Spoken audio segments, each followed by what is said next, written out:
जय हिंद दोस्तों, स्वागत है आप सभी का एक बार फिर से BK study corner YouTube channel पर। आइए मेरे भाई, आप सभी के लिए वापस लेकर आ गए आपका अगला प्रैक्टिस सेट, यानी कि सभी डीएलएड के बच्चों के लिए आपका अगला प्रैक्टिस सेट है ये 38वां, और ये है जीके जीएस का प्रैक्टिस सेट है ना। जैसा कि आप सभी लोग देख पा रहे होंगे, पिछला क्लास था हिंदी का, होमवर्क के रूप में पूछे थे कि सही वर्तनी वाला शब्द यहाँ पर कौन सा हो जाएगा। वनवास यहाँ पर लिखा हुआ है तो कौन सा करेक्ट होगा, वनवास होगा या फिर वनवास या वनवास ये वाला सो। तो इसका करेक्ट आंसर हो जाएगा मेरे भाई ऑप्शन सी। जो भी लगाए हैं वो बिल्कुल सही है। कुछ लोग जो है ऑप्शन बी भी लगा दिए, वनवास नहीं वनवास होता है, ये वाला बिल्कुल सही हो जाएगा। ठीक है, करेक्ट आंसर करने वाले में से है काजल, संस्कृति, अंबिका, ब्रिजेश, सायारा, निकेश, लैला, ज्योति, रोशन और नीतीश। ठीक है, तो चलिएगा आगे से करते हैं हम लोग यहाँ से प्रैक्टिस सेट को स्टार्ट। पहला क्वेश्चन देखते हैं जीके जीएस का क्या कह रहा है। कहता है कि इनमें से कौन कालिदास द्वारा लिखित रचना नहीं है। अच्छा, आप सभी लोग कहिएगा सर जो बुक लाए हैं सर उसके बारे में तो सर चर्चा किए ही नहीं, सिर्फ टेलीग्राम पर इन्फॉर्म कर दिए। तो मेरे भाई बता देना चाहते हैं आप सभी को, रुक्मणी पब्लिकेशन का बहुत ही अच्छा बुक लाए हैं, और ये है क्वेश्चन बैंक। जैसा कि आप सभी लोग देख पा रहे हैं ना, टेलीग्राम में तो हम पोस्ट कर दिए थे। क्वेश्चन बैंक है जिसमें कि 2022 से लेकर के है ना, 2022 से लेकर के 2025 तक जितना भी बिहार डीएलएड का एग्जाम हुआ है, जितने भी शिफ्ट वगैरह में हुआ है, सबका क्वेश्चन वहाँ पर हर शिफ्ट का उसमें दिया हुआ है। लगभग 33 प्रैक्टिस सेट उसमें है, और सारे सब्जेक्ट के प्रैक्टिस सेट उसमें मिल जाएंगे आपको। प्रीवियस ईयर वाला उसका एक अलग प्लेलिस्ट बना देंगे, ठीक ना। तो आप लोग भी क्या करिएगा, एक अलग सा कॉपी ले लीजिए, अलग से नोटबुक लेकर के उसमें अच्छे से तैयारी करना शुरू कीजिए। देखिए अभी तक जो भी लड़के प्रैक्टिस सेट पिछला नहीं किए हैं कवर, कोई दिक्कत नहीं है। यहाँ से भी अगर आप लोग देख रहे हैं तो यहाँ से जो क्वेश्चन बैंक वाला जितना कराएंगे उसको जरूर आप लोग जो है ना पूरी तरह से जिम्मेदारी से पढ़िएगा उसको, ठीक ना। और हम सोच रहे हैं कि आप सभी को ना, काफ़ी लोग बोल रहे हैं सर मैथ भी कराइए, मैथ हम सोच रहे हैं कि मैथ भी उसमें बहुत अच्छा बुक जो है क्वेश्चन भी दिया हुआ है उस बुक में। तो सोच रहे हैं कि मैथ का भी तैयारी करें, लेकिन वही आता है ना मेरे भाई पास जुगाड़ नहीं हो पा रहा है। सोचे थे पिछले ही बार, अभी सासा ले सेल चला था फ्लिपकार्ट पे, सोचे थे कि टैबलेट ले लेंगे, लेकिन टैबलेट लिए नहीं। अब कुछ लोग कह रहे हैं टैबलेट की जगह आप लैपटॉप ले लीजिए। भाई दिमाग काम नहीं कर रहा, लें क्या आखिर है ना, टैबलेट लें या फिर क्या लें। लेकिन देखते हैं बहुत ही जल्द कुछ ना कुछ ले लेंगे। लेकिन ऐसा चीज़ हम लेने के लिए सोच रहे हैं कि आगे भी वो काम दे और उसमें अच्छे से पढ़ा पाए, ये हम सोच रहे हैं। मैथ वगैरह अच्छे से लिखने, देखिए मैथ में होता है लंबा लंबा सॉल्यूशन जाता है ना, तो कौन सा क्वेश्चन लंबा सॉल्यूशन जाएगा, तो ताकि समझाने में आप सभी को आसानी हो, इसीलिए हम सोच समझ के काम कर रहे हैं। इसलिए समय लग रहा है, और इसलिए हम क्लास भी नहीं ले पा रहे हैं रेगुलर, उसी समय दिमाग लगते रहता है हमेशा। तो खैर बहुत ज़्यादा सोच लिया उस सब के बारे में, देखते हैं बहुत जल्द हम डिसाइड कर लेंगे और ले लेंगे। तो फिलहाल अब चलिए हम लोग करते हैं प्रैक्टिस सेट को स्टार्ट। ज़्यादा हम लोग इस पर जो है ना अब बात नहीं करेंगे, है ना, ज़्यादा समय हो गया इसमें। देखिएगा क्या कह रहा है क्वेश्चन, कहता है इनमें से कौन कालिदास द्वारा लिखित रचना नहीं है, बताइएगा। देखिए नहीं बोल रहा है, ठीक है, इनमें से कौन कालिदास द्वारा लिखित रचना नहीं है। तो भाई मेरे अभिज्ञान शाकुंतलम कहिएगा सर है, रघुवंश कहिएगा सर है, मेघदूत कहिएगा सर उसी का रचना है। गीता इसकी रचना नहीं है।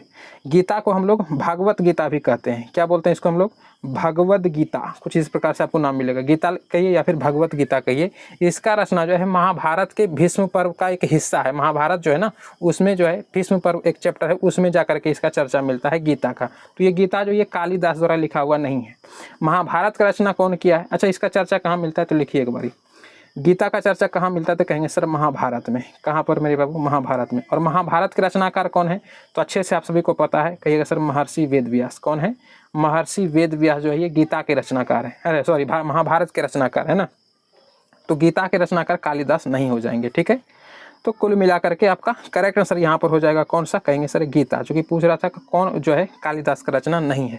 इसके अलावा अभिज्ञान शाकुंतलम तो रहेगा ही याद आपको, रघुवंश याद रखना है, मेघदूत याद रखना है। एक और आप याद रखिएगा जो कि इसी कालिदास का ही रचना है, नाम है उसका कुमार संभवम, लिख लीजिए कहीं पर, कुमार संभवम, ठीक है, ये भी कालिदास का ही रचना है। तो ये चारों से रिलेटेड हो सकता है आपसे एग्जाम में क्वेश्चन पूछ लिया जाए। चलिएगा अच्छा, अगले क्वेश्चन पर हम लोग आते हैं। यहाँ पर देखिए क्या पूछ रखा है, पर्याग प्रहस्ती किस भाषा में लिखा गया है, बताइए। पर्याग प्रहस्ती जो है ये किस भाषा में लिखा हुआ है, तो कहेंगे सर पर्याग प्रशस्ति जो लिखा हुआ है ये है संस्कृत भाषा में ना। करेक्ट आंसर ऑप्शन आपका सी हो जाएगा। अच्छा ये जो पर्याग प्रशस्ति है इसके रचनाकार कौन है, तो ध्यान रखिएगा इसके रचनाकार हैं कौन, कहेंगे सर हरिसेन। लिखिए इसके रचनाकार हैं हरिसेन। और हरिसेन कौन थे, तो कहिएगा सर गुप्त सम्राट के गुप्त राजवंश के एक सम्राट हुआ करते थे, समुद्रगुप्त। कौन थे? समुद्रगुप्त। तो समुद्रगुप्त के जो है कि ये दरबारी कवि हुआ करते, दरबार में लोग ना उस समय जो राजा होते थे दरबार में कवि वगैरह रखते थे, तो समुद्रगुप्त जो थे ये भी अपने दरबार में कवि रखे हुए थे, नाम था उसका हरिसेन। तो इन्हीं सब का रचना ये करते थे। तो प्रयाग प्रशस्ति के जो लेखक हैं वो हरिसेन ही है, संस्कृत में इसकी रचना की है। किसके दरबारी कवि थे? तो समुद्रगुप्त के। समुद्रगुप्त कौन थे भाई, किस राजवंश से ये आते थे? तो गुप्त राजवंश से आते थे। आप सभी को इसका भी पता रखना है, ठीक है, सवाल पूछा जाता है एग्जाम में इसलिए। अब यहाँ पर प्रयाग प्रशस्ति को एक और नाम से जाना जाता है, ये आप याद रखिएगा। तो कहिएगा सर इसको और किस नाम से जाना जाता है? इलाहाबाद स्तंभ शिलालेख के नाम से इनको जाना जाता है। लिखिए, इलाहाबाद स्तंभ शिलालेख, स्तंभ शिलालेख है ना, शिला इस प्रकार से होगा ना, हाँ, तो शिलालेख तो ये इसका एक अलग नाम है, ये भी आपको याद रखना है। अच्छा, ये जो संस्कृत में जो लिखा हुआ है इसमें किस लिपि का इस्तेमाल हुआ है? कई बार ये पूछा जाता है, लिपि भी पूछ लिया जाता है, तो ध्यान रखिएगा मेरे भाई, ब्राह्मी लिपि का इस्तेमाल किया गया है। कौन सा लिपि? ब्राह्मी लिपि। तो कुल मिलाकर के अब किस प्रकार से याद रखिएगा, गुप्त राजवंश के सम्राट थे समुद्रगुप्त, इन्हीं के राज दरबारी कवि थे कौन? हरिसेन। इन्होंने ही रचना किया है प्रयाग प्रशस्ति का। किस भाषा में लिखा है? कहेंगे सर संस्कृत में लिखा है। किस लिपि का उसमें इस्तेमाल किया गया है? ब्राह्मी लिपि का इस्तेमाल किया गया है। प्रयाग प्रशस्ति को अन्य किस नाम से जाना जाता है? तो कहेंगे सर इलाहाबाद स्तंभ शिलालेख के नाम से जाना जाता है। याद रहेगा ना। चलिए अब आते हैं हम लोग अगले क्वेश्चन पर। देखिए कह रहा है कि भीमराव अम्बेडकर का जन्म जो है ये कब हुआ था? बताइए, भीमराव अंबेडकर का जन्म, तो कहेंगे sir correct answer option A हो जाएगा। 14 अप्रैल 1891 ईस्वी को भीमराव अंबेडकर का जन्म होता है, इसलिए भीमराव अंबेडकर जो है कि जयंती भी मनाते हैं हम लोग। कब? तो कहेंगे सर 14 अप्रैल को। अच्छा, कहाँ पर इनका जन्म होता है? तो कहेंगे सर महू के मध्य प्रदेश के महू में, है ना, मध्य प्रदेश जहाँ MP लिख देते हैं, है ना, महू MP में इनका जो है जन्म होता है, ये आप सभी को पता होगा। अच्छा, यहाँ से भीमराव अंबेडकर से एक बहुत ही अच्छा क्वेश्चन पूछा जाता है, आपसे पूछेगा कि प्रारूप समिति के अध्यक्ष कौन थे? लिखिए, प्रारूप समिति के अध्यक्ष कौन थे? तो कहेंगे सर भीमराव अंबेडकर जो है प्रारूप समिति के अध्यक्ष थे, ये आपको याद रखना है, ठीक है ना। और 14 अप्रैल को हम लोग क्या मनाते हैं? भीमराव अंबेडकर जयंती मनाते हैं। और समानता दिवस भी कब मनाते हैं? तो 14 अप्रैल को ही मनाते हैं। तो 14 अप्रैल को 2 दिवस, एक भीमराव अंबेडकर जयंती और एक जो है समानता दिवस 14 अप्रैल को, ध्यान रहेगा। 1891 में इसका जन्म होता है, महू MP में। प्रारूप समिति के ये अध्यक्ष, ये भी क्वेश्चन खूब पूछा जाता है प्रारूप समिति वाला, तो ये भी याद रखिएगा। अगले क्वेश्चन पर आ जाइए। कहता है कि उपराष्ट्रपति को हटाने का प्रस्ताव कहाँ पेश किया जाता है? बताइए, उपराष्ट्रपति को हटाने का प्रस्ताव कहाँ पेश किया जाता है? कहिएगा सर ऑप्शन बी बिल्कुल सही जवाब हो जाएगा। यहाँ पर राज्यसभा में पेश किया जाता है। अच्छा, उपराष्ट्रपति जो है मेरे बाबू, यहाँ पर एक क्वेश्चन और याद रखिएगा। अगर आपसे क्वेश्चन पूछा जाए कि राज्यसभा का, मैं यहाँ पर हटा करके 2 सेकंड के लिए सोचिएगा, राज्यसभा का पदेन अध्यक्ष यदि आपसे पूछा जाए कि कौन होता है, राज्यसभा का पदेन अध्यक्ष कौन होता है? अध्यक्ष इस प्रकार से लिख दिए, है ना, इस प्रकार से लिखना था, हाँ। तो राज्यसभा का पदेन अध्यक्ष कौन होता है? तो कहिएगा सर उपराष्ट्रपति होता है। कहाँ पर इनको हटाने का प्रस्ताव पेश किया जाता है? तो केवल और केवल राज्यसभा में पेश किया जाता है, लेकिन इसके राज्यसभा में बहुमत के साथ साथ लोकसभा का भी सहमति इस पर आवश्यक होना चाहिए ना। लोकसभा भी जब तक सहमति नहीं जताएगा, है ना, इसको हटाने वाला प्रस्ताव जो है सक्सेसफुल नहीं होगा।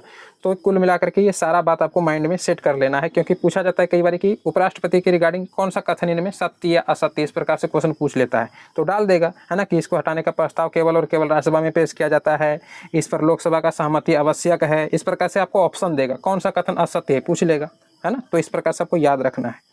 तो करेक्ट आंसर ऑप्शन यहाँ पर बी हो जाएगा, ध्यान रखना है, ठीक। चलिए अगले क्वेश्चन पर ये कहता है कि राज्य चुनाव आयोग का उल्लेख जो है ये संविधान के किस अनुच्छेद में मिलता है? अच्छा देखिए क्या कह रहा है, राज्य चुनाव आयोग, देखिए ध्यान से देखिए, राज्य चुनाव आयोग इलेक्शन कमीशन ऑफ इंडिया की बात नहीं कर रहा है, राज्य का बात कर रहा है। तो कहिएगा सर अनुच्छेद 243 के में इसका वर्णन मिलता है, राज्य चुनाव आयोग। अच्छा, जो राज्य चुनाव आयोग है ये क्या क्या कराता है? तो ये राज्य लेवल का जितना भी चुनाव वगैरह होता है, जैसे नगर पालिका का चुनाव वगैरह हो गया, या फिर पंचायत लेवल का, लिख लीजिए कहीं पर, है ना, जैसे कि पंचायत लेवल का कोई चुनाव हो गया, या फिर ये कहें कि सर नगर पालिका का कोई चुनाव वगैरह हो गया, तो उसका चुनाव कराता है राज्य चुनाव आयोग, ठीक है। इसका चर्चा कहाँ मिलता है? संविधान के अनुच्छेद 343 के में मिलता है। एक होता है ECI, क्या होता है ECI? इसको हम लोग क्या बोलते हैं? Election commission of India, full form है इसका। हिंदी में इसी को हम लोग क्या बोलेंगे? तो इसी को हिंदी में कहते हैं भारत निर्वाचन आयोग। क्या बोलेंगे इसको? भारत निर्वाचन आयोग बोलेंगे इसको। ये क्या कराता है सर? तो ये जैसे कि देश लेवल का जितना भी चुनाव वगैरह होता है, जैसे राष्ट्रपति का चुनाव हो गया, या ये कहें कि उपराष्ट्रपति का चुनाव हो गया, संसद में कोई चुनाव हो गया, या विधानसभा वगैरह का जो चुनाव होता है वो क्या कराता है, जैसे पीएम वगैरह का जो है ना, प्रधानमंत्री सब का चुनाव वो कराता है ECI, election commission of India कराता है। लेकिन राज्य का जो चुनाव आयोग है वो पंचायत या नगर पालिका वगैरह का चुनाव कराता है। याद रहेगा ना, इस प्रकार से आपको ध्यान रखना है। इसका वर्णन कहाँ मिलता है राज्य चुनाव आयोग का, तो अनुच्छेद 343 के के में, और ईसीआई का वर्णन कहाँ मिलता है तो कहेंगे सर अनुच्छेद 324 में। ये भी याद रख लीजिएगा, ठीक है, कहाँ पर मिलता है 324 में। चलिएगा, नोटिफिकेशन आया था। चलिए आइए अगले क्वेश्चन पर यहाँ पर देख लेते हैं क्या करेगा। यहाँ पर पूछ रहे समान नागरिक हिता यहाँ पर 2 बार लिखा गया, नहीं होगा। तो समान नागरिक संहिता का उल्लेख भारतीय संविधान के किस अनुच्छेद में मिलता है बताइए। तो कहिएगा सर यूसीसी का बात हो रहा है ना, यूसीसी लिख लीजिए। तो कहीं पर यूसीसी क्या बोलते हैं, इसका फुल फॉर्म क्या होता है, यूनिफॉर्म, पूछा जाता है फुल फॉर्म कई बार, यूनिफॉर्म या जानकारी के लिए भी होना ही चाहिए, है ना। यूनिफॉर्म सिविल कोड बोलते हैं, यूनिफॉर्म सिविल कोड, समान नागरिक संहिता। इसका अनुच्छेद जो है चर्चा जो है संविधान के अनुच्छेद 44 में मिलता है। सर ये यूसीसी है क्या, वैसे तो कई सारे स्टूडेंट को पता होगा, लेकिन समझिएगा जैसे कि शादी विवाह वाला जितना मैटर होता है ना उसी को यूसीसी कहता है। अगर एक एक करके आपको समझाएं तो नॉर्मली ये समझिएगा जैसे कि समान धर्म में जितना भी शादी विवाह होगा, तलाक वगैरह जो भी होगा, समान सभी धर्मों के लिए एक जैसा होगा, ये इसमें कानून है। इसके अलावा ये कानून है कि बेटी हो चाहे बेटा हो, घर में संपत्ति का अधिकार सब में बराबर होगा। ऐसा नहीं कि सिर्फ बेटा को ही संपत्ति मिलेगा, बेटी को नहीं मिलेगा। अगर जिस राज्य में ये लागू हो जाता है ना, वहाँ पर ये सभी लोगों को ये बात मान करके चलना होता है ना, उसमें यही सब लिखा हुआ है यूसीसी में, ठीक है ना। अभी बताते हैं कौन कौन सा राज्य इसको मान्यता प्रदान किया है ना।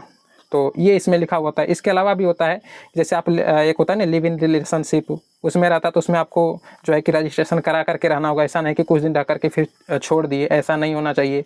या फिर ऐसा नहीं है कि पति पत्नी के जीवित रहते दूसरा शादी कर लिया, पत्नी जो है पति के जीवित रहते दूसरा शादी कर ले, ऐसा नहीं होना चाहिए। ये सब कानून जो है समान नागरिक संहिता में देखने को मिलता है। तो ये लागू करने वाला सबसे पहला स्टेट, यदि आपसे पूछा जाए और क्वेश्चन पूछा जाता है सबसे पहला स्टेट कौन था, तो लिखिएगा अगले स्लाइड में हम आपको लिखाते हैं ना। समान नागरिक संहिता लागू करने वाला फर्स्ट स्टेट कौन था, तो कहेंगे सर फर्स्ट था गोवा। कौन था, गोवा। लेकिन गोवा जो था मेरे बाबू, ये उसमें पुर्तगाल के शासनकाल में गोवा था, और पहला राज्य हमारा राज्य था ये, है ना, भारत का ही तो राज्य था।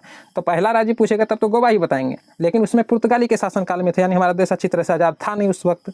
तो यदि आपसे सवाल पूछे कि आज़ादी के बाद सबसे पहला राज्य यूसीसी लागू करने वाला कौन हो गया, तो कहेंगे सर तब हो जाएगा, अभी सेकंड जो है वो उत्तराखंड बन गया है। कौन सा, कहेंगे सर उत्तराखंड, लिख लीजिए उत्तराखंड। उत्तराखंड कब इसको लागू किया है, 25 जनवरी 2025 को ना, 25 जनवरी 2025 को इनको लागू किया, इधर हाल ही में किया है, पिछले साल, है ना, यूसीसी लागू किया है उत्तराखंड। तो लास्ट अभी तक जो लेटेस्ट वाला है वो उत्तराखंड ही है, इससे पहले गोवा था। तो कुल मिलाकर के ये बात है। बाकी यूसीसी क्या था ये तो आपको बता ही दिए। किस में मिलता है इसका चर्चा, अनुच्छेद 44 में, याद रहेगा ना। अच्छा, अनुच्छेद 21 क्या है, तो ये तो आप सभी को पता ही होगा, प्राण एवं दैहिक स्वतंत्रता का अनुच्छेद किस का उल्लेख जो है संविधान के किस अनुच्छेद में मिलता है, तो अनुच्छेद 21 में, प्राण एवं दैहिक स्वतंत्रता। तो ये दोनों ध्यान रखिएगा। ये अगले क्वेश्चन पर। अच्छा, यहाँ पर आपसे पूछ रहा है कि 1942 में हजारीबाग जेल से कौन भागा था, बताइए।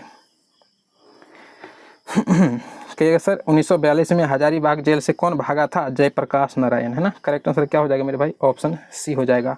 8 अगस्त लिखिए, 8 अगस्त तो आप सभी को पता है, 8 अगस्त 1942 से जो है स्टार्ट होता है ना स्वतंत्रता आंदोलन। कहाँ से सर, मुंबई के ग्वालिया टैंक से होता है, मुंबई के ग्वालिया टैंक से स्टार्ट होता है, मुंबई के ग्वालिया टैंक मैदान का नाम है ना, ग्वालिया टैंक मैदान से जो है शुरुआत होता है।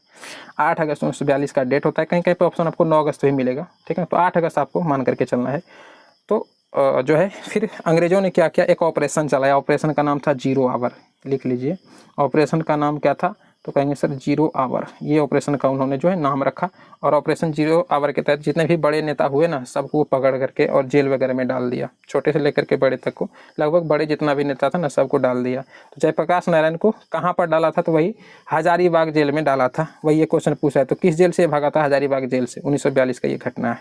तो करेक्ट आंसर ऑप्शन आपका सी हो जाएगा, ठीक है। उस समय शायद दिवाली का उस दिन समय था, और दीवाल जो है फांद करके भाग गए थे जयप्रकाश नारायण। तो कुछ इस प्रकार से है। अगला क्वेश्चन देखिए, कहता है विश्व का सबसे बड़ा पशु मेला कौन सा है, विश्व का सबसे बड़ा पशु मेला, तो कहेंगे सर करेक्ट आंसर सी हो जाएगा। अच्छे से पता है, सोनपुर का मेला। लेकिन इसके रिगार्डिंग क्वेश्चन पूछा जाता है एग्जाम में, जो सोनपुर का मेला है ये सोनपुर कहाँ पड़ता है, तो अच्छे से पता है सर अपने बिहार में पड़ता है। कहाँ पर, बिहार में। किस जिला में पड़ता है, तो भाई मेरे ऑप्शन में कहीं कहीं पे आपको सिर्फ सारण जिला मिलेगा, लेकिन ध्यान रखिएगा सारण के साथ साथ ये वैशाली जिला के सीमा रेखा पर है ना, सारण के साथ साथ वैशाली के सीमा पर है ये। और जगह का नाम क्या है, सोनपुर, ठीक है ना। किस नदी के तट पर लगता है, तो दो नदियों का संगम है वहाँ पर, कौन कौन सा, तो कहेंगे सर एक का नाम है गंगा, एक का नाम क्या है गंगा, और सर दूसरा का नाम क्या है, दूसरी नदी का नाम है गंडक नदी, है ना। तो गंगा और गंडक नदी के संगम पर सारण और वैशाली के सीमा रेखा पर बिहार के सोनपुर में विश्व का सबसे बड़ा पशु मेला जो है कौन सा लगता है, सोच सकते हैं पूरे विश्व का सबसे बड़ा पशु मेला माना जाता है सोनपुर के मेला को, जो कि हमारे बिहार में लगता है। तो गर्व की बात है मेरे भाई, है ना। जय बिहार जरूर लिखिएगा कमेंट में। तो ये हो गया आपका कुल मिलाकर के बात किसके रिगार्डिंग, तो सबसे बड़ा पशु मेला के रिगार्डिंग। तो करेक्ट आंसर ऑप्शन आपका यहाँ पर सी हो जाएगा, ये आपको ध्यान रख करके चलना है, ठीक है। अच्छा एक चीज़ आप याद रखिएगा, एग्जाम में इससे रिगार्डिंग क्वेश्चन पूछा जाता है, जो सोनपुर का मेला है, इसको अन्य किस नाम से जाना जाता है, तो इसको ना स्थानीय भाषा में जो है या फिर स्थानीय जो वहाँ के आसपास के लोग होते हैं वो इनको हरिहर, लिख लीजिए हरिहर छत्तर मेला, कुछ इस प्रकार से नाम उसका रखा है ये लोग, खैर जो हो, हरिहर छत्तर मेला, या फिर हरिहर ना बोल करके सिर्फ इसको छत्तर मेला भी बोलते हैं। तो हरिहर छत्तर मेला या छत्तर मेला के नाम से भी इनको जाना जाता है सोनपुर के मेला को। तो ये सब बात आपको ध्यान में रख करके चलना है। अगला क्वेश्चन कहता है कि भीम बांध जो है ये अभ्यारण्य बिहार के नहीं किस जिला में है, वैसे बिहार में ही है ना, पता ही होगा आप सभी को, तो बताइएगा। तो कहेंगे सर बिहार में तो है, लेकिन किस जिले में, तो मुंगेर जिला में। कहाँ पर, बिहार के मुंगेर जिला में भीम बांध। अच्छा भीम बांध इसका नाम कैसे पड़ा, तो वैसे पौराणिक कथा वगैरह का कहना है कि जो महाभारत के भीम हुए थे ना, वो यहाँ पर आकर के एक बार जो है अपना एक डैम खोदा था और डैम खोद करके पानी पिया था, तो इसीलिए वहाँ के डैम का नाम जो रख दिया गया है भीम बांध। तो पौराणिक कथा का ये कहना है, ठीक है ना। तो खैर जो हो उतना इसको दिल दिमाग पे नहीं ले, बस आपको जानकारी के लिए बता दिए। एग्जाम में जो क्वेश्चन पूछा जाएगा वो आपको बता रहे हैं कि भीम बांध अभ्यारण्य बिहार के किस जिले में है, यानी किस जिले में, तो मुंगेर में। किस स्टेट में यदि पूछा जाए तो कहेंगे सर बिहार में है। इसके अलावा आप ध्यान रखिएगा यदि आपसे पूछा जाए कि यह किस चीज़ के लिए प्रसिद्ध है, तो भाई गर्म पानी के लिए प्रसिद्ध है ना। इसमें जो पहाड़ से पानी जो निकलता है ना, गर्म पानी निकलता है। एक बार हम गए हैं यहाँ पर, वैसे कई लोग जाते रहते हैं, 1 जनवरी को काफ़ी सारे लोग यहाँ पर पिकनिक वगैरह मनाने के लिए जाते हैं, आप सभी लोगों में से हो सकता है गए भी हो, है ना। तो गर्म पानी के लिए फेमस माना जाता है, पता नहीं अंदर से निकलता है पूरा गर्म पानी। खैर अब क्या इसका कहानी है, वैसे कुछ ना कुछ भौगोलिक कुछ ना कुछ कारण ही होगा, है ना। तो गर्म पानी हमेशा निकलते रहता है, ये है। इसके अलावा यहाँ पर सीता कुंड माना जाता है, सीता कुंड के लिए फेमस है, और एक जो है ऋषि कुंड के लिए फेमस माना जाता है। तो इन सभी बातों के लिए फेमस माना गया है भीम बांध को। तो ये कुल मिलाकर के बातें हैं, ऑप्शन के अकॉर्डिंग अगर सवाल पूछा भी जाए तो ध्यान रखना है। अगला क्वेश्चन कहता है कि 1975 के आपातकाल के दौरान बिहार का राज्यपाल कौन था। 1975 का आपातकाल कब लगता है मेरे बाबू, 25 जून 1975 को देश भर में राष्ट्रीय आपातकाल का घोषणा होता है। उसमें प्रधानमंत्री कौन था, तो यदि आपसे पीएम का बात किया जाए ना, उस समय इंदिरा गांधी था, है ना। इंदिरा गांधी कौन था, पीएम थी, है ना। इंदिरा था नहीं थी बोलेंगे, है ना, इंदिरा गांधी थी, तो महिला थी तो थी बोलेंगे, है ना। इसके अलावा यहाँ पर पूछ रहे हैं कि बिहार का राज्यपाल उस वक्त कौन था, तो ध्यान रखिएगा रामचंद्र धोंडिवा भंडारे, ये उस वक्त जो बिहार के राज्यपाल थे। पूछा जाएगा कि बिहार का सीएम कौन था, यदि आपसे पूछा है तो सीएम ये थे जगन्नाथ मिश्रा, तो ध्यान रखना है आपको, ठीक है ना। 1975 के आपातकाल के दौरान देश के पीएम इंदिरा गांधी जी थी, और राज्यपाल जो है रामचंद्र धोंडिवा भंडारे थे, और जगन्नाथ मिश्रा सीएम हुआ करते थे। तो कुल मिलाकर के ये बात है, आपको ध्यान रखना है। 25 जून को लगा था ना, 25 जून 1975 संपूर्ण देश भर में। अगला क्वेश्चन, न्यूनतम लिंगानुपात वाला राज्य कौन सा है, बताइए। न्यूनतम लिंगानुपात, तो कहेंगे सर इसका करेक्ट आंसर हरियाणा हो जाएगा। न्यूनतम लिंगानुपात के मामले में कितना लिंगानुपात है, तो कहेंगे सर 879। ये 2011 का आंकड़ा है, 2011 की जनगणना के अनुसार। अब जब तक 2027 वाला जो है आंकड़ा नहीं आता, तब तक तो आप सभी को बता चुके हैं पिछले क्लास में कि यही वाला आंकड़ा लेकर के आपको चलना है ना। तो 879, अच्छा ये 879 सिर्फ ऑप्शन में कई जगह मिलता है, तो इसका मतलब क्या होता है, इसका मतलब है कि प्रति 1000 मेल पे, है ना, प्रति 1000 पुरुष पे कितना फीमेल है वो यही दिखाता है। तो फीमेल का ही आंकड़ा जब मिलेगा ना, जैसे लिंगानुपात में जब आपको आंकड़ा मिलेगा फीमेल का ही आंकड़ा मिलता है, यानी उसमें कितना जो है फीमेल है। तो प्रति 1000 पुरुष पे 879 महिला हैं। तो ये सबसे कम है किस राज्य का, तो कहेंगे सर हरियाणा स्टेट का, है ना। ये महिला है, फीमेल है, ठीक है। तो इस प्रकार से आपको पूछेगा एग्जाम में, ध्यान रखिएगा। अच्छा सर जब न्यूनतम वाला बात हो रहा है तो अधिकतम वाला भी बता ही दीजिए। तो अधिकतम वाला कहाँ का है, तो सर केरल का है। कहाँ का है, केरल का। कितना है सर, 1084। अब ये 1084 क्या है, ये पुरुष नहीं है, ये महिला की संख्या है। माने कि केरल में प्रति 1000 पुरुष पर 1084 यानी 84 महिला अधिक है ना। तो अधिकतम लिंगानुपात कहाँ पर हो जाएगा, केरल का। न्यूनतम कितना हो जाएगा, 879, जो कि हरियाणा का है। इसीलिए 2015 में जो है सरकार जो है पीएम जो थे वो हरियाणा से ही बेटी बचाओ बेटी पढ़ाओ योजना जो है चालू करते हैं। कहाँ से, हरियाणा से ही, चूँकि वहाँ पर महिलाओं की संख्या कम थी। बाकी बेटी बचाओ बेटी पढ़ाओ कितना सक्सेस है ये तो आप सभी को अच्छे से पता है। खैर चलिए आइए अगले क्वेश्चन पर। यहाँ पर देखिए क्या कह रहा है, कहता है बाल गंगाधर तिलक का जन्म जो है ये कब हुआ था, बताइए। बाल गंगाधर तिलक का जन्म कब होता है, तो भाई मेरे इसका करेक्ट आंसर ऑप्शन ए हो जाएगा। कहेंगे सर 23 जुलाई 1856 को महाराष्ट्र में इनका जन्म होता है। कहाँ पर, महाराष्ट्र में। महाराष्ट्र में बाल गंगाधर तिलक जी का जन्म होता है। सवाल यदि आपसे एग्जाम में पूछा जाए कि स्वराज मेरा जन्मसिद्ध अधिकार है और मैं इसे लेकर रहूँगा, ये कहने वाले कौन थे, है ना। ये किसका नारा था, बाल गंगाधर तिलक का। लिख लीजिए। तो लिखाएं कि नहीं लिखाएं, हम ज़्यादा लिखने में टाइम लग जाएगा ना, ऐसे क्लास ज़्यादा लंबा हो रहा है मेरे ख्याल से। तो लिख लीजिए, आप कहीं नोट बनाए तो लिख लीजिए, स्वराज मेरा जन्मसिद्ध अधिकार है और इसे मैं लेकर रहूँगा। ये किसका नारा है, तो बाल गंगाधर तिलक जी का नारा है। इनका जन्म पूछा जाता है तो 23 जुलाई 1856 को इसका महाराष्ट्र में इनका जन्म होता है। आपको ध्यान रखना है। बाल गंगाधर से रिलेटेड एक बहुत अच्छा क्वेश्चन पूछा जाता है, क्या, तो अंग्रेजी में लिखिए, इसको लिखाते हैं ना। अंग्रेजी में मराठा पेपर, मराठा जो समाचार पत्र है, इसके अलावा मराठी भाषा में कौन सा पेपर, तो केसरी जो है समाचार पत्र नामक जो है समाचार पत्र का रचनाकार कौन थे, बाल गंगाधर तिलक थे।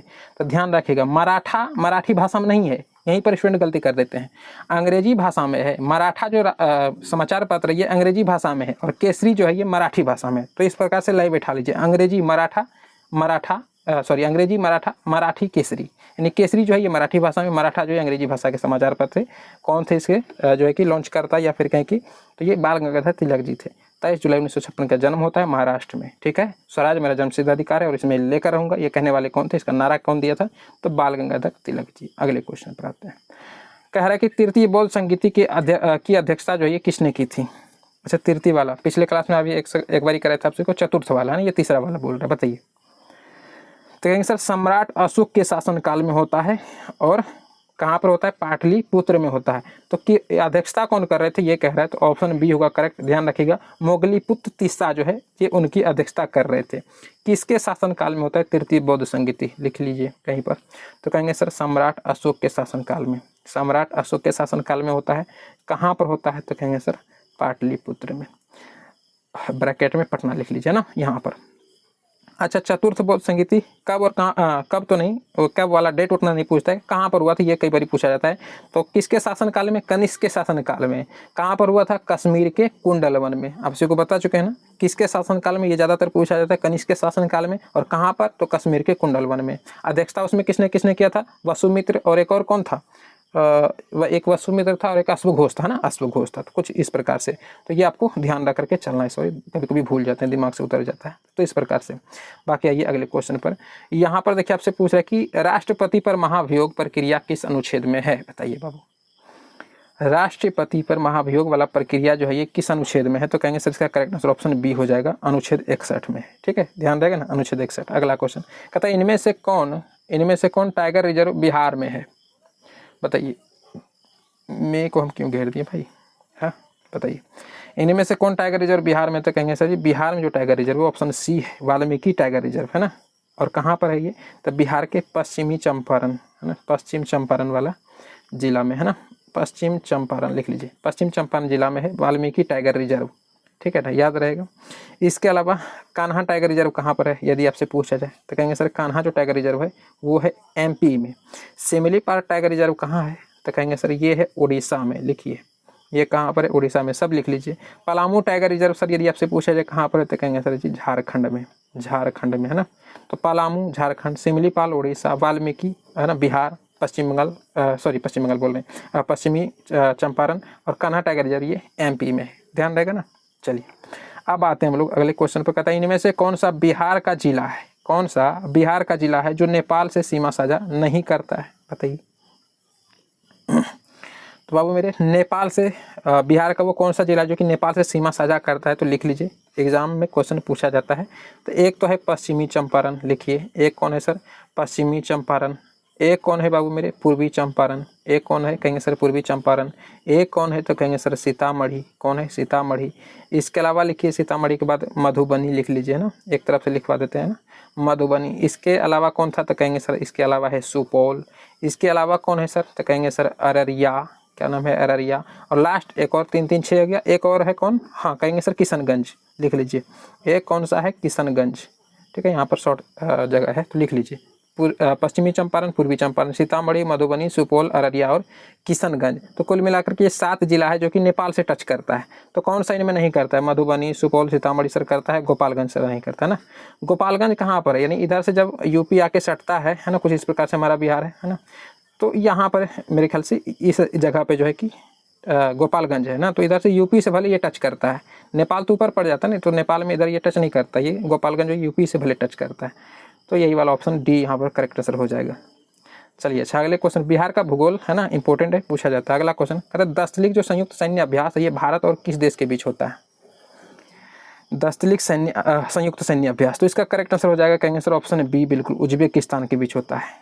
अच्छा, संयुक्त सैन्य अभ्यास मतलब इसमें क्या होता है? जैसे आतंकवाद विरोधी जो अभियान वगैरह होता है ना, वही सब इसमें चलाया जाता है, सेनाओं के बीच एक मत हो, तो जो सैन्य अभ्यास वगैरह किया जाता है, नाम ही देख रहे हैं सैन्य अभ्यास है ना, सेनाओं के बीच का अभ्यास, किसका सेना कितना मजबूत है, क्या है ना, एक दूसरे से मिलना जुलना, यही सब है विशेषकर। और बाकी जो है आतंकवाद को बढ़ावा ना मिले, है ना, तो इन सब वजह से आतंकवाद विरोधी अभियान वगैरह किया जाता है। तो दस्तलिक सैन्य अभ्यास भी है, इसी से रिगार्डिंग किया जाता है। तो किन देशों के बीच होता है? भारत के साथ साथ, है ना, प्लस में याद रखिएगा किसके बीच? उज्बेकिस्तान के बीच होता है। करेक्ट आंसर ऑप्शन आपका बी हो जाएगा। आइए अच्छा, लास्ट 1-2 क्वेश्चन और कह रहा है कि मुद्रास्फीति में बताइए क्या होता है? मुद्रा की मूल्य घटता है, हाँ ये तो सही है। सामान की कीमत बढ़ती है, यही तो सही लग रहा है। जब मुद्रा की मूल्य बढ़ता है और सामान की कीमत घटती है, एक ही बात। मुद्रा की मूल्य बढ़ता, अच्छा यहाँ पर घटता है, नहीं बढ़ता वाला तो नहीं होगा सर, गलत है। मुद्रा और सामान दोनों का मूल्य नहीं, मुद्रा, इन्हीं ऑप्शन आपका ए ही बिल्कुल सही जवाब हो जाएगा ना। मुद्रास्फीति में होता क्या है इसमें? यानी कि बहुत ज़्यादा लोगों के पास ज़्यादा पैसा आ जाता है, और ज़्यादा पैसा आने की वजह से सामान जो 10 रुपया में मिलने का है वो 20 रुपया 30 रुपया में मिलने लगता है ना। सामान, पैसे बहुत हैं लेकिन सामान की कमी पड़ जाता है, आदमी तुरंत खरीद देता है, सामान की कमी पड़ जाता है और पैसे की कमी नहीं है, यानी इसलिए उसी को कहा जाता है इन्फ्लेशन, यानी महंगाई। होता क्या, सामान कम पड़ जाता है, मुद्रा आदमी के पास ज़्यादा आ जाता है, तो वही कर रहा है, मुद्रा का मूल्य घटता है। अब ये नहीं समझिएगा ज़्यादा आ जाता है तो सर फिर तो मूल्य बढ़ जाता है, नहीं बाबू, जिस चीज़ की संख्या ज़्यादा होता है ना उसका एक्चुअल में वैल्यू कम होता है। तो वही ये कह रहे हैं, मुद्रा की मूल्य घटता है, माने ज़्यादा मुद्रा आ गया तो उसका वैल्यू कम हो जाता है। मूल्य ये माने यहाँ वैल्यू समझिएगा, तो मुद्रा का वैल्यू घट जाता है और सामान का वैल्यू बढ़ जाता है, यही होता है इन्फ्लेशन में, यानी मुद्रास्फीति में। इसी को इंग्लिश में इन्फ्लेशन कहते हैं, यानी सामान आम बोलचाल की भाषा में लोग महंगाई बोल देता है इसको, समझ गए ना, तो यही होता है इसमें। करेक्ट आंसर ऑप्शन आपका यहाँ पर ए हो जाएगा। चलिए, इसको कंट्रोल कौन करता है इन्फ्लेशन को? तो आरबीआई कंट्रोल करता है ना, लोन वगैरह ज़्यादा दाम पे देने लगता है, ज़्यादा जो है कि रेट पे, है ना। देखिएगा यहाँ पर कह रहा है अगस्त 1942 में राजेंद्र प्रसाद किस जेल में रखे गए थे? बताइए। अगस्त 1942, यही जो मुंबई में ग्वालियर टैंक मैदान से जो स्टार्ट होता है भारत छोड़ो आंदोलन, है ना, उसी के दौरान जो बड़े नेता को अंग्रेजों के द्वारा जो गिरफ्तार किया जाता है, तो उसमें राजेंद्र प्रसाद जी भी शामिल थे। इसको किस जेल में रखा गया था, वही ये क्वेश्चन कह रहा है, तो कहेंगे सर ऑप्शन डी बिल्कुल सही जवाब हो जाएगा, बांकीपुर जेल में रखा गया था। ठीक है ना, ध्यान रहेगा। इसके अलावा बाकी ऑप्शन भी थोड़ा सा देख लीजिए। अल्मोड़ा जेल में किसको रखा गया था? तो कहेंगे सर जी जवाहरलाल नेहरू जी को, ना, तो JLN यहाँ पर लिख देते हैं, याद रखिएगा, जवाहरलाल नेहरू जी को अल्मोड़ा जेल में रखा गया था। हजारीबाग जेल में अभी आपको कह रहा है किसको रखा गया था, तो हजारीबाग जेल में रखा गया था जयप्रकाश नारायण जी को, सिर्फ JN लिख दिए, याद रखिएगा। नई जेल आपको याद नहीं रखना है। बांकीपुर जेल में राजेंद्र प्रसाद जी को रखा गया था, ये तो आप सभी को पता है। एक महात्मा गांधी रह गया, वो बहुत ज़्यादा पूछा जाता है ना, महात्मा गांधी जी को कहाँ पर रखा गया था? तो महात्मा गांधी जी, है ना, महात्मा गांधी जी को कहाँ पर रखा गया था? तो आगा खां पैलेस। बहुत अच्छा क्वेश्चन पूछा जाता है, आगा खां पैलेस में किसको रखा गया था? तो महात्मा गांधी जी को। ठीक है ना, ये भी आपको ध्यान रखना है। आइए लास्ट क्वेश्चन देखिए, कहता है कि अनुच्छेद 51 का संबंध किससे है? कहिएगा सर जी अनुच्छेद 51 का संबंध है सर राज्य के नीति निर्देशक सिद्धांत से। करेक्ट आंसर ऑप्शन मेरे भाई यहाँ पर बी हो जाएगा। अच्छा, राज्य का जो नीति निर्देशक सिद्धांत है ये किस देश से लिया गया है? ये क्वेश्चन बहुत अच्छा पूछा जाता है। कहेंगे सर आयरलैंड देश से लिया गया ना, आयरलैंड के संविधान से लिया गया है। ठीक है ना, तो अनुच्छेद 51 का संबंध किससे है? राज्य के नीति निर्देशक तत्व या फिर नीति निर्देशक सिद्धांत भी, यहाँ पर तत्व भी ऑप्शन में आपको मिलेगा, एक ही चीज़ है, ध्यान रखिएगा। करेक्ट आंसर ऑप्शन आपका बी हो जाएगा। अच्छा, लास्ट में आप सभी से होमवर्क पूछना चाहते हैं तो बताइएगा, इसका जो आपका कमेंट बॉक्स में बताना है आपको।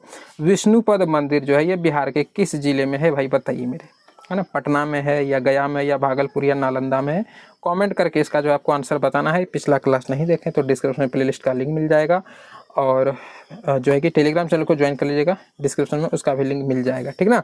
और बहुत ज़्यादा हो गया, सेशन काफ़ी लंबा चला गया आज, खैर कोई बात नहीं, आप सभी से बात करना जरूरी था, तो शुरुआत में आप सभी को जो भी करना था कर ही दिए, ठीक है ना, बात कर लिया आप सभी से।